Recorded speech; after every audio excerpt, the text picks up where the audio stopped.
A ver, si pensamos en los músculos, lo primero que se nos viene a la mente son motores, ¿cierto? Máquinas diseñadas para una sola cosa, contraerse y movernos. Pero, ¿y si esa fuera solo la mitad de la historia? ¿Qué tal si los músculos fueran en realidad uno de los sistemas de comunicación más sofisticados de nuestro cuerpo, enviando mensajes clave a cada rincón de nuestro organismo? Parece una pregunta simple, ¿verdad? Pero la respuesta nos abre la puerta a una biología increíblemente compleja. Cuando hacemos ejercicio, el cuerpo coordina una respuesta impresionante. El corazón late más rápido, respiramos más profundo y, de repente, el hígado empieza a liberar glucosa para darnos energía.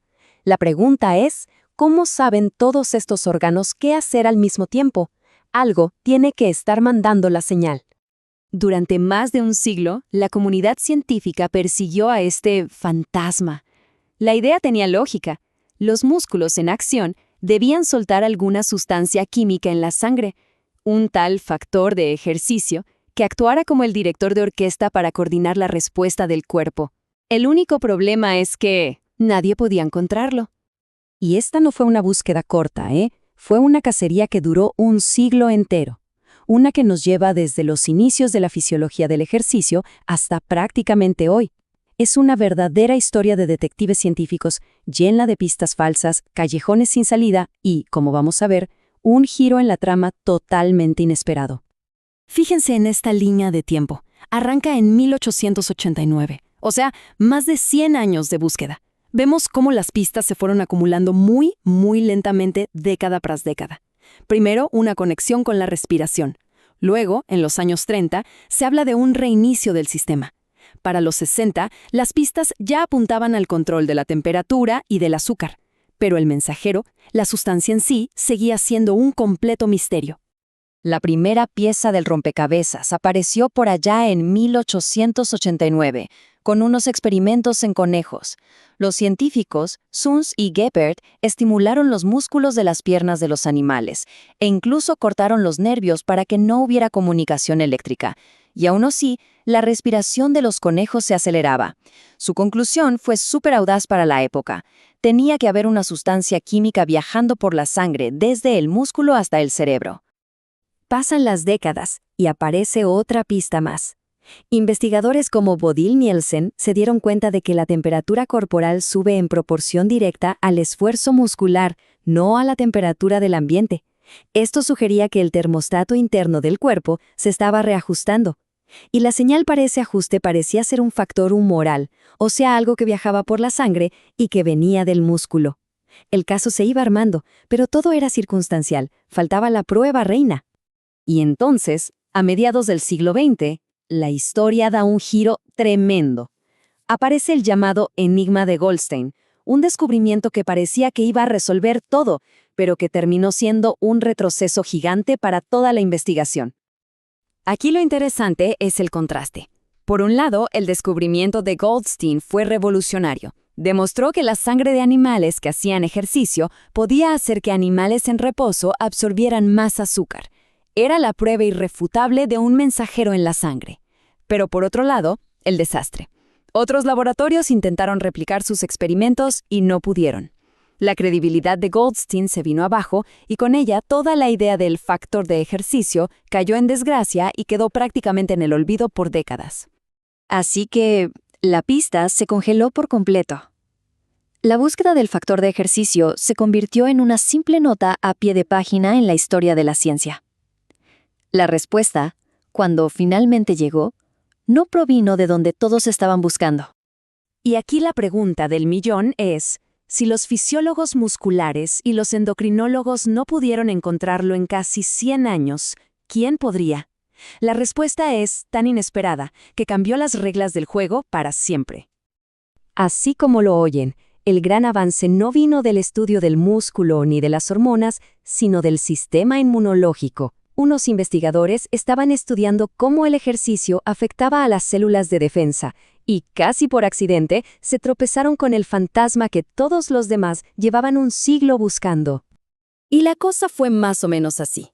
Bente Clarlon Pedersen estaba midiendo citoquinas, que son moléculas de señalización del sistema inmune, y de repente, ¡boom!, encontró que una de ellas, la interleucina 6 o IL-6, se disparaba por las nubes durante el ejercicio. La primera idea fue lógica. El ejercicio causa microlesiones en los músculos, y eso genera una respuesta inflamatoria. Pero esta hipótesis no cuadraba. Se dieron cuenta de que la IL-6 aumentaba con la intensidad y la duración del ejercicio, no con los marcadores de daño muscular. Esto no era inflamación, era otra cosa. Y este fue el momento que lo cambió todo. La atención volvió a centrarse en el músculo, pero ahora con un sospechoso claro en la mira, la IL-6. ¿Será posible que este fuera el famoso y escurridizo factor de ejercicio? Para el año 2000, el equipo de Pedersen diseñó un experimento brillante. Midieron la sangre que entraba y salía de una pierna que estaba haciendo ejercicio, y la compararon con una pierna en reposo. El resultado fue inequívoco. La pierna activa estaba bombeando cantidades masivas de IL-6 a la sangre. Y esto lo dejó clarísimo. El músculo no era una víctima de la inflamación, era la fábrica. Ok, entonces la siguiente pregunta era, ¿y cuál es el interruptor? ¿Qué le dice al músculo que libere IL-6? Bueno, la respuesta es fascinante. Resulta que la IL-6 funciona como un medidor de combustible. Cuando las reservas de energía del músculo, el glucógeno, están llenas, la liberación es baja. Pero a medida que el glucógeno se va gastando, el músculo empieza a soltar grandes cantidades de IL-6. Es como si levantara la mano y dijera, «Oigan, necesito ayuda, se me acabó el combustible». Y aquí vemos a dónde va esa señal de auxilio. La IL-6 que libera el músculo viaja por todo el cuerpo y actúa como un gerente de energía. Le manda un memo al hígado para que libere más glucosa a la sangre, le avisa a las células de grasa que liberen sus reservas para usarlas como combustible y, de paso, ayuda a otros músculos a captar más glucosa. Básicamente, moviliza recursos de todo el cuerpo para apoyar al músculo que está trabajando. El descubrimiento de la IL-6 como un mensajero muscular fue un cambio tan radical que necesitaba un nombre nuevo. En 2003, el equipo de Pedersen acuñó el término mioquina. Esto consolidó una idea que antes hubiera sonado a locura, que el músculo esquelético no es solo un tejido que se contrae, es un órgano endocrino, una glándula, que secreta señales que le hablan a todo el cuerpo. Pero el hallazgo de la primera mioquina no fue el final de la historia. Fue más bien el pistoletazo de salida para un campo de investigación completamente nuevo y que ha explotado en los últimos años. El punto clave es este. La IL-6 fue solo la punta del iceberg. Desde que se identificó, se han descubierto más de 300 mioquinas diferentes que liberan nuestros músculos. ¿300 mensajeros distintos? Y esta conversación es increíblemente amplia. Ahora sabemos que los músculos se comunican directamente con el hígado, con el tejido graso, con el páncreas, con el sistema cardiovascular e incluso con nuestro cerebro. Esto ayuda a explicar muchísimos de los beneficios del ejercicio, que van más allá de simplemente estar en forma. Pero la cosa no para ahí. El concepto siguió creciendo. Ahora el término más actual es exerquinas. Y este incluye no solo a las mioquinas del músculo, sino a todas las señales que liberan también el corazón, el hígado y el tejido graso durante el ejercicio. Es el reconocimiento de que el ejercicio desata una verdadera sinfonía de comunicación química por todo nuestro cuerpo. Y esto nos deja con una idea final muy, muy potente. Por mucho tiempo hemos escuchado la frase «el ejercicio es medicina».